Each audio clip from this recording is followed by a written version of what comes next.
Bonjour à tous, salut Sony.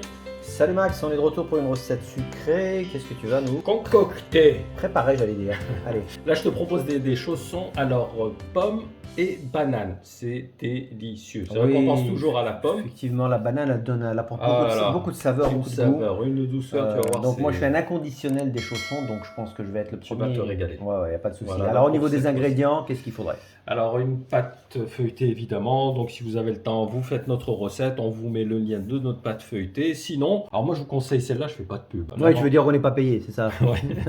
Non, elle est bien. Pourquoi? Parce qu'elle est épaisse. Et en fait, les chaussons, il faut toujours que la pâte feuilletée soit épaisse. Donc Voilà, nous, les chaussons. exceptionnellement, on va bien le dire, qu'on utilise cette pâte juste pour leur montrer la qualité. Oui, franchement, mais vous ne serez pas déçus. voilà, mais le tout, but, hein. évidemment, c'est d'utiliser notre pâte. Si vous... Oui, bah après, je reconnais que la pâte feuilletée, c'est très long Voilà. à faire. Il faut vraiment une après-midi pour la faire. Exactement.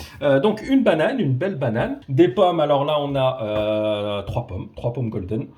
Du sucre cassonade 60 grammes, du sucre vanille, un petit peu de sucre glace, ce sera pour la fin plutôt. Donc, pas beaucoup Recette, je d'ingrédients. dirais rapide, parce qu'on ne fait pas la Oui, pâte feuilletée, mais c'est vrai que si vous devez faire la pâte feuilletée, ça sera très long. C'est long, Voilà. c'est long. Donc on va couper assez grossièrement la pomme, hein, comme ça, puisque ça va, on va la compoter. Et voilà pour les pommes, on passe à la banane, Ouais, privilégier une banane généreuse comme celle-ci, tu vois.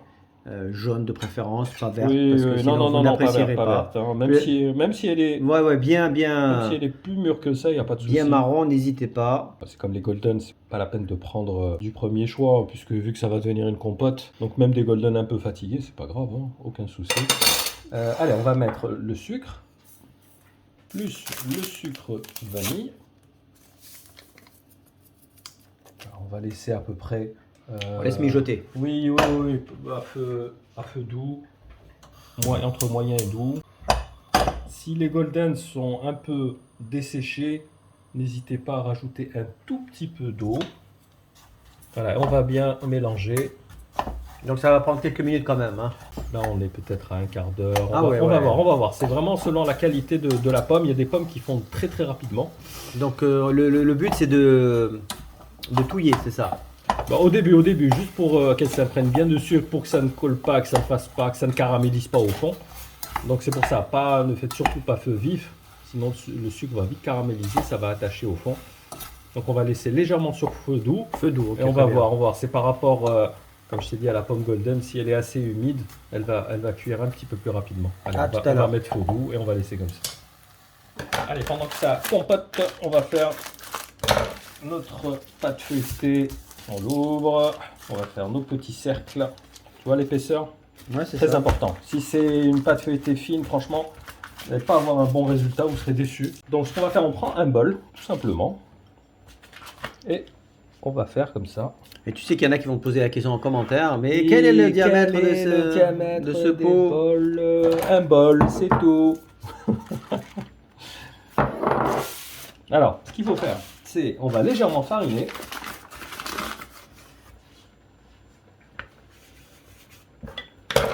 En fait, on va tout simplement légèrement étaler comme ça le milieu pour avoir une forme un peu longue.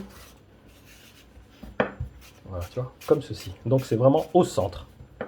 Ouais, il faut pas. Voilà, comme ça, quand vous entièrement. fermez, il y aura une épaisseur et quand ça va gonfler, tu vas voir, c'est très très beau esthétiquement. Voilà, et on répète l'opération jusqu'à la fin de notre pâte.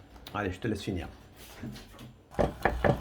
Voilà, donc après, quand on commence à cuire, en fait, on va légèrement les écraser comme ça, avec une cuillère en bois. Voilà, tu vois, là, elle a bien réduit. Moi, j'aime bien laisser des petits morceaux. Vous savez, quand on sent les petits morceaux de pommes, c'est Ouais, agréable. faut pas que ça devienne de la Voilà, bouillie. une bouillie, non, c'est Non, pas j'aime agréable. pas Ça ça. fait un peu compote bébé, donc c'est pas le but. Donc voilà, laisser des petits morceaux, c'est agréable. Donc là, c'est bon, comme je t'ai dit, à peu près 20-25 minutes. Vraiment, ça dépendra de la qualité de vos pommes. Bon, évidemment, la banane, elles font assez rapidement. On va éteindre, on va laisser refroidir parce qu'on ne peut pas la mettre chaude directement sur la pâte feuilletée. Ça va l'imbiber, c'est pas bon du tout. Donc, laissez refroidir avant de l'incorporer sur la pâte. Allez, c'est noté. On laisse reposer tout ça et on se retrouve dans une dizaine de minutes à peu près. Voilà, notre compote a refroidi. On a sorti donc nos petites rondelles de pâte feuilletée qu'on avait laissées au frais évidemment, parce que comme c'est à base de beurre, tu sais, elles ont tendance à ramollir très vite. Donc laissez-les au frais en attendant que la compote refroidisse. Ce qu'on va faire, on a pris un tout petit peu d'eau, donc on va en mettre comme ça légèrement sur le côté pour bien souder la pâte feuilletée. Alors celle-là, elle n'est pas belle, je t'explique, ce sont les chutes. Hein. Ouais. Non, ben c'est les chutes, parce que c'est vrai que voilà, on ne veut pas gaspiller. Donc on les assemble et on essaie de former un 5e chausson. Alors on va mettre un petit peu de farce de notre compote au centre. Voilà. Il ne faut pas trop charger non plus, pour éviter que ça sorte durant la cuisson. Voilà, donc on va tout simplement bien souder. Voilà, comme ceci. Et on va terminer avec le reste. Voilà, on va enlever l'excédent de farine. On va prendre un petit couteau. Alors, on va faire des petites entailles comme ça sur le côté pour avoir un joli gonflement de la pâte. Allez, on finit avec une petite dorure à l'œuf. Donc on l'a pas précisé en début de vidéo. Oui, oui, bien sûr. Mais si vous avez lu la description des ingrédients, évidemment, il y a un œuf pour la dorure. Voilà, il faut éviter que ça coule sur les côtés. Il faut faire ça proprement. Toujours. Donc on rappelle qu'il faut préchauffer le four. 200 degrés. Voilà. Donc ça va cuire à peu près une vingtaine de minutes, on va dire. Très bien. Donc ce n'est pas une recette très rapide. Moyen. Voilà, donc soyez patient pour cette recette parce que ça vaut le coup. Oui, bah oui, ça n'a rien à voir avec les chaussons industriels.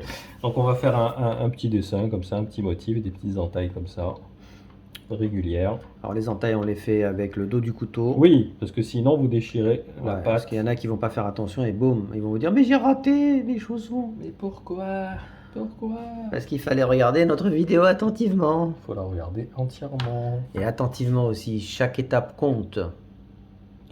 Allez, donc ça passe au four, une vingtaine de minutes. On se retrouve en fin de cuisson. À tout à l'heure. Alors, dernière étape. On va diluer le sucre glace avec un petit peu d'eau. Tu vas me dire, mais à quoi ça sert tout ça? En fait, là, les chaussons sont en train de cuire, donc 2 minutes avant la fin de cuisson, on va badigeonner cette préparation sur nos chaussons, tu vois, pour leur donner un petit aspect brillant et sucré aussi, hein, parce que la pâte feuilletée, tu sais qu'elle n'est pas sucrée. Alors, on dilue bien et on va badigeonner nos chaussons.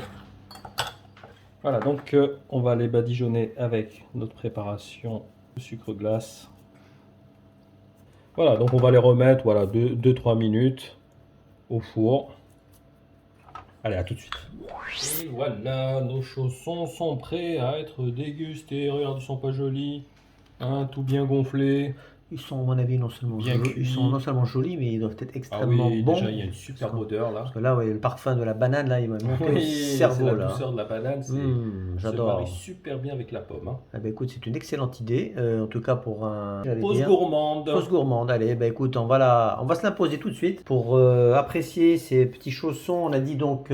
Pomme banane, très bien. Ne pas les consommer chauds, évidemment. Oui, ils sont encore tièdes, hein, je tiens à préciser. Franchement, c'est bon. Alors, froid aussi. Froid, c'est meilleur, je pense aussi. Comme vous aimez, mais on va attendre qu'ils refroidissent un petit peu, puis on va vous intégrer des photos une fois qu'on les aura ouverts en deux. D'accord? Allez, écoute, Max, merci encore pour cette belle recette. Je te donne rendez-vous dans quelques jours pour la recette salée. N'hésitez pas à liker, commenter, partager, ça nous aide beaucoup. Et on se retrouve très vite, les amis. À bientôt. Ciao.